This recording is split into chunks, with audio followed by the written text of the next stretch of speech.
Bonjour à tous. Bonjour à tous. Je suis ravie de vous retrouver pour ce webinaire sur le dépôt des comptes annuels. Voilà, alors il est 31.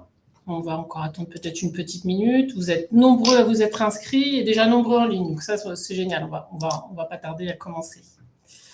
Je suis Isabelle de Oliveira, je suis directrice des formalités chez Medialex et aujourd'hui, je suis accompagnée d'Éléonore Berent, responsable formaliste. Bonjour à tous.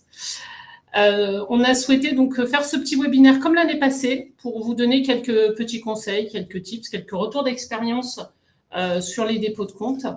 Voilà, pour vous donner quelques billes. On sait que la période des dépôts de compte ne va pas tarder à commencer et qu'avec ces quelques billes, parfois, on peut gagner du temps et avoir des validations bien plus rapides. En attendant que les dernières personnes se connectent, je vous rappelle que cette présentation est donc, vous recevrez le replay de cette présentation, pardon, à l'issue du webinaire, ainsi que la présentation qui sera jointe. N'hésitez pas à poser vos questions pendant le webinaire, on y répondra à la fin. Alors, le programme de ce court webinaire, ce sera un petit rappel de texte, un rétro-planning, des coûts, des pièces à fournir, des rejets. Voilà, on a essayé de balayer les sujets relatifs au dépôt de compte de façon assez succincte, mais pratico-pratique, puisqu'on sait qu'aujourd'hui, il faut qu'on avance sur ce sujet. Eh bien, je vous propose qu'on commence. C'est parti. Alors, les entreprises concernées par le dépôt des comptes, globalement, on pourrait dire que c'est toutes les sociétés commerciales, donc à l'exclusion des sociétés civiles et notamment des SCI. Après, pour les sociétés de personnes, il y a des conditions. On vous a tout listé sur ce slide. On ne va pas tout reprendre, mais voilà, vraiment, ce qu'il y a à retenir, c'est que les sociétés commerciales, notamment les principales, SA, SAS, SARL, sont concernées par ce dépôt. Alors, j'ajouterais à cela qu'on a quand même des SCI qui déposent, des sociétés civiles qui déposent leurs comptes.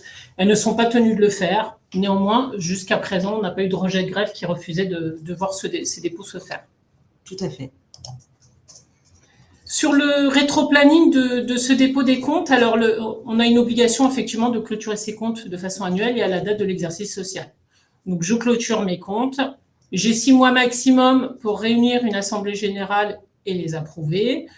Et puis ensuite, j'ai 2 mois maximum, c'est ce que prévoient les textes, 2 mois maximum pour les déposer de façon électronique. Une fois de plus, il n'y a pas de... Il n'y a pas de sanction. Il n'y a aucune sanction en cas de dépôt tardif. Il peut y en avoir, c'est à la discrétion du greffe, mais en général, c'est assez rare. Donc, on vous a mis un petit exemple. Je clôture au 31 décembre de l'année N. Je dépose au maximum mes comptes le 31 août de l'année suivante. Voilà, ça, c'est assez classique, c'est la règle de base. Alors, pour faire ce dépôt des comptes, c'est très simple. Il faut faire un dépôt au greffe, donc c'est une formalité classique. Une des dernières qu'on peut faire encore en papier ou sinon via le guichet unique. Voilà, donc ça se fait une fois par an uniquement. La publicité, elle est à l'initiative du greffier et elle se fait et au RCS et au BODAC, puisqu'il faut informer les tiers, effectivement, que le dépôt est fait et du montant qui a été créé par la société. Oui, on sait que c'est un élément important de l'état financier, de la santé financière de l'entreprise. Et donc, à ce titre-là, il doit être consultable par des tiers.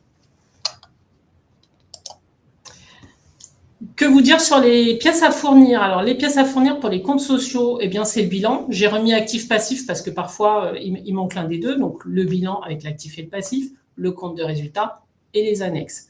Ce document doit être certifié conforme par le représentant légal. On y joint le procès-verbal de l'Assemblée d'approbation des comptes ou un extrait, parce que parfois, lors de ce procès-verbal, on peut être amené à nommer de nouveaux dirigeants, par exemple, ou avoir d'autres décisions relatives à la vie de la société. Dans ce cas-là, on peut ne présenter qu'un extrait du procès-verbal au greffe avec ses dépôts de compte. Dans ce cas-là, il faut effectivement s'assurer que la proposition de l'affectation du résultat est bien dans l'extrait et que la résolution de l'affectation est bien votée. Voilà, c'est les deux mentions obligatoires quand on souhaite ne transmettre qu'un extrait du procès-verbal. Et ce document doit être également certifié conforme par le représentant légal.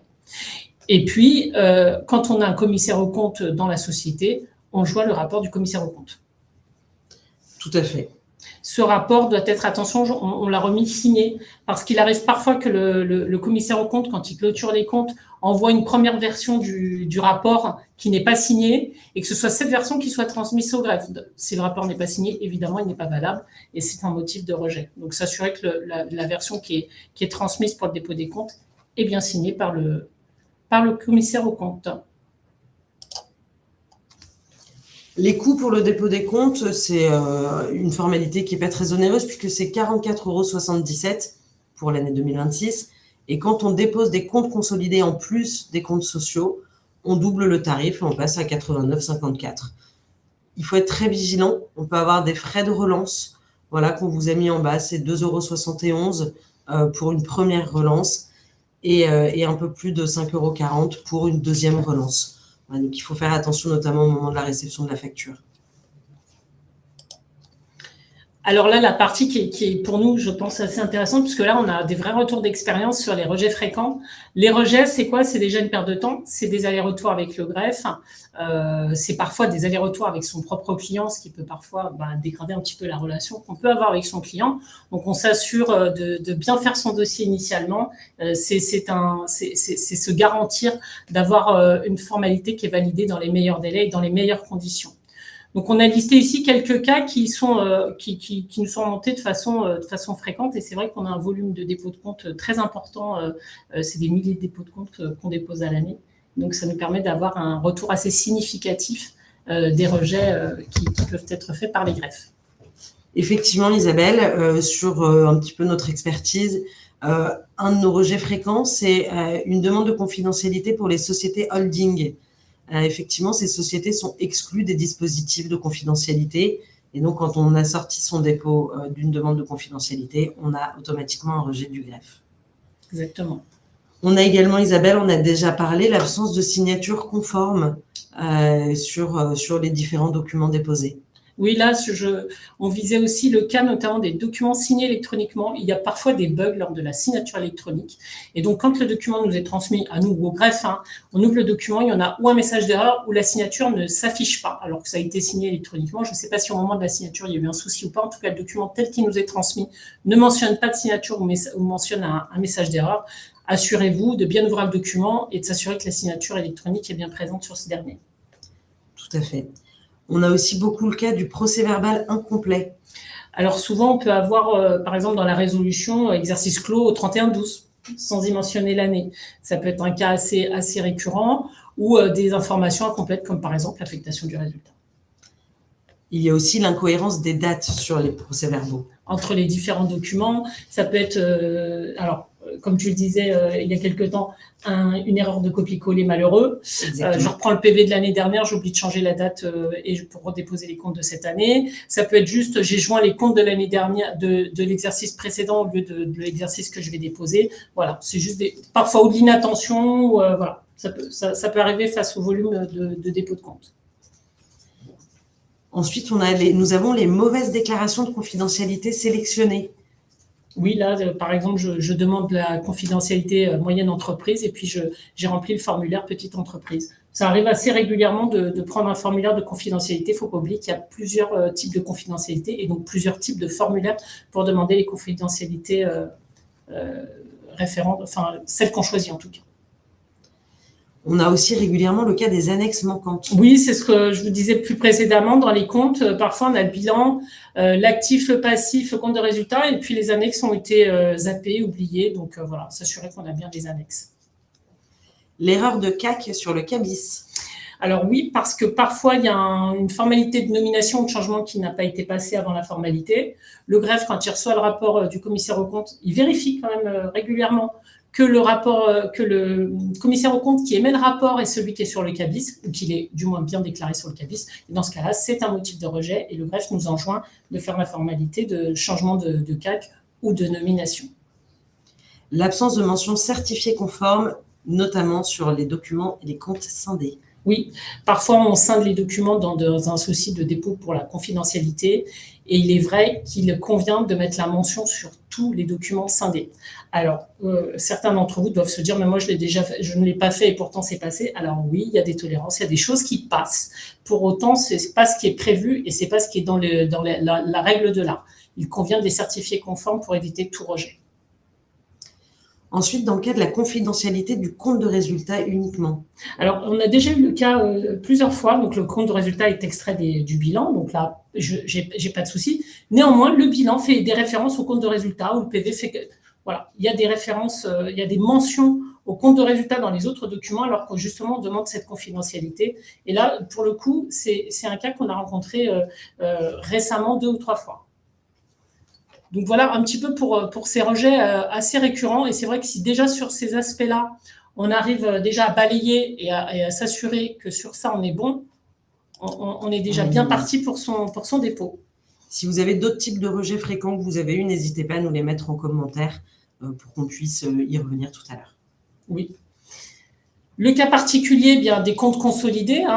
Donc le compte consolidé, qu'est-ce que c'est? C'est des comptes qui reprennent l'ensemble des données financières des filiales d'une entreprise, et donc on rend tout sur des comptes qu'on appelle consolidés. Je vous ai remis la définition sur le document. Dans ce cas-là, qu'est-ce qu'on doit déposer? C'est donc un dépôt qui se fait en plus des comptes sociaux qui sont pour chacune des structures. On dépose ensuite les comptes consolidés. Donc là, on doit déposer le rapport sur la gestion du groupe, le rapport du commissaire aux comptes sur les comptes consolidés. S'il s'agit d'une société anonyme à directoire et à conseil de surveillance, dans ce cas-là, on doit également joindre le rapport du président du conseil d'administration, du conseil de surveillance sur l'organisation et le contrôle interne.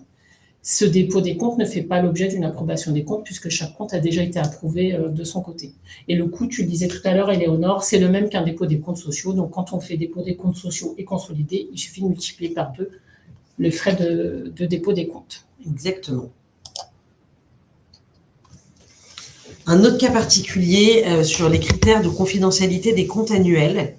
Alors ici, il convient d'analyser les critères sur 3 tailles d'entreprise. On a la micro-entreprise, la petite entreprise et la moyenne entreprise qui peuvent être éligibles à une confidentialité.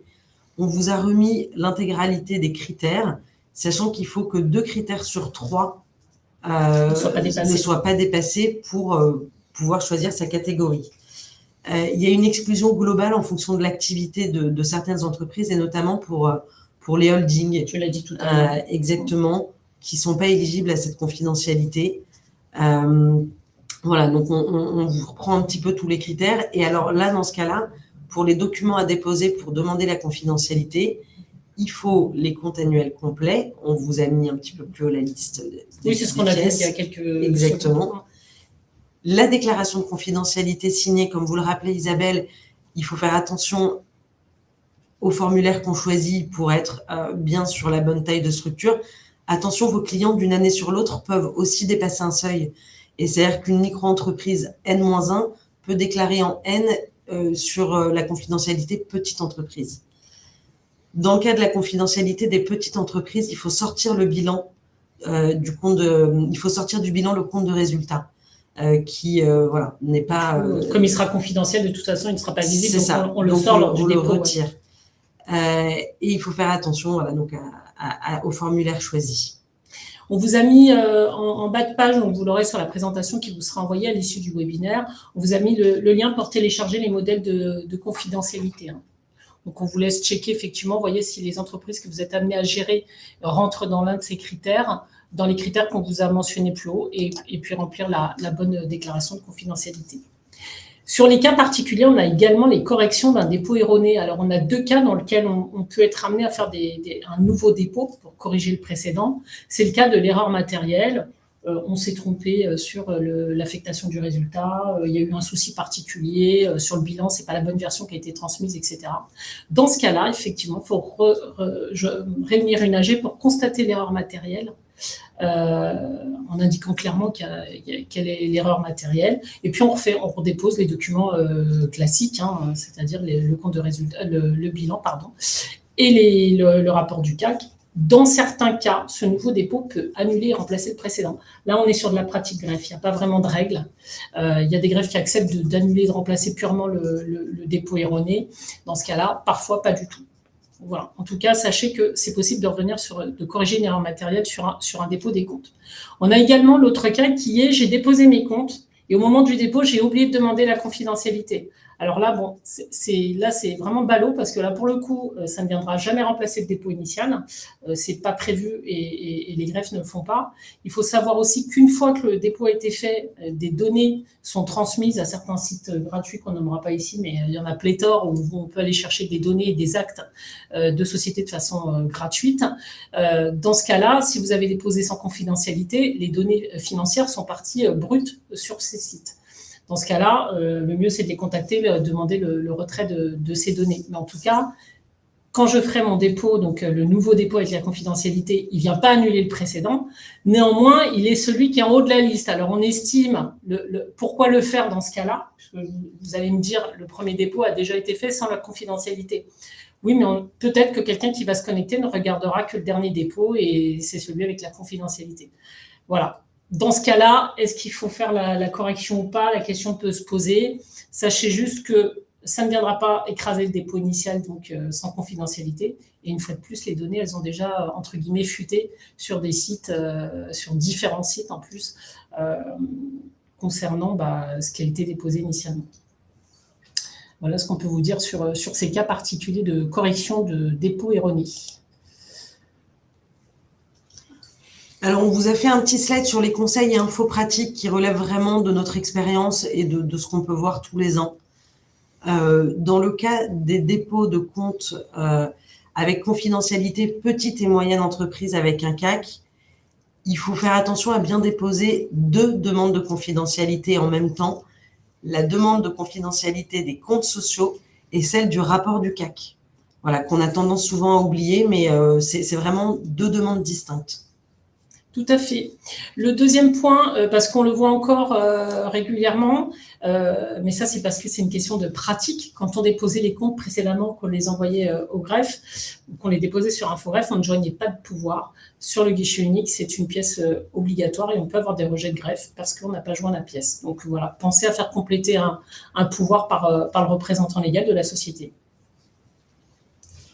Sur le troisième point, on vous indique que les frais de dépôt des comptes encaissés par le guichet unique ne tiennent pas compte des éventuelles relances. C'est-à-dire que le greffe peut avoir relancé la société pour déposer ses comptes parce qu'elle ne les a pas déposés dans les délais impartis. Néanmoins, le guichet unique va vous appeler les frais classiques. Alors là, 2 solutions. Soit le greffe rejette le dossier et vous demande le complément de règlement. Voilà. Soit alors, parce dans un souci d'efficacité, il préfère procéder au dépôt et il vous envoie une facture avec un restant dû.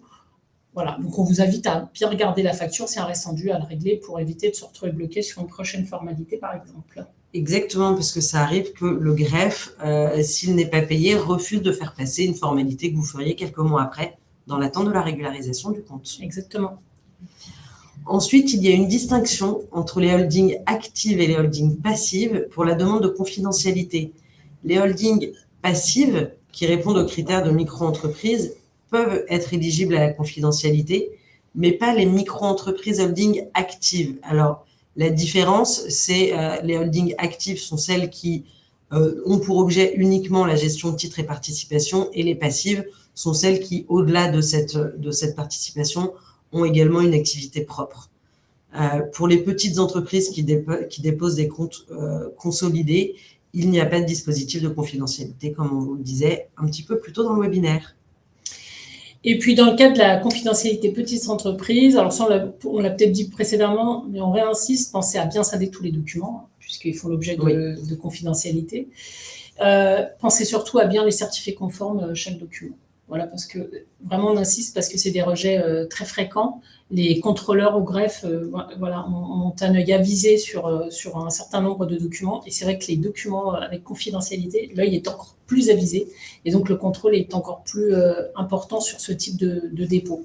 Donc il convient qu'on soit vraiment bien dans les clous. Voilà pour cette présentation d'Éléonore et de moi sur un petit peu les règles, nos retours d'expérience, nos conseils éventuels. On vous invite à continuer à déposer vos questions auxquelles on va répondre dans quelques minutes. En attendant, vous aurez le lien sur la présentation pour télécharger notre mémento des formalités. Donc, c'est un document qui reprend les formalités les plus classiques, qui liste les pièces à transmettre, les informations qui sont utiles dans chaque formalité, et puis on y a glissé quelques petits conseils pour vous aider dans ces différentes formalités. Vous avez également un bouton « Confiez-nous vos formalités ».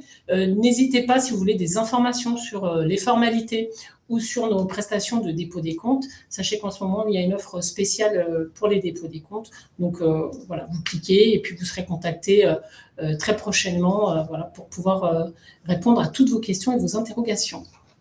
Alors, je vous propose qu'on prenne les questions. Je vois qu'elles sont assez nombreuses. Alors, bonjour. Est-ce que les SCCV ont l'obligation de déposer les comptes? Sachant qu'il s'agit de sociétés civiles, non. Elles ne sont pas soumises à cette obligation. Voilà, clairement. Ces pièces doivent-elles être présentées séparément ou tenues... Alors, attendez. Ces pièces doivent-elles être présentées séparément ou tenir sur un seul et même document?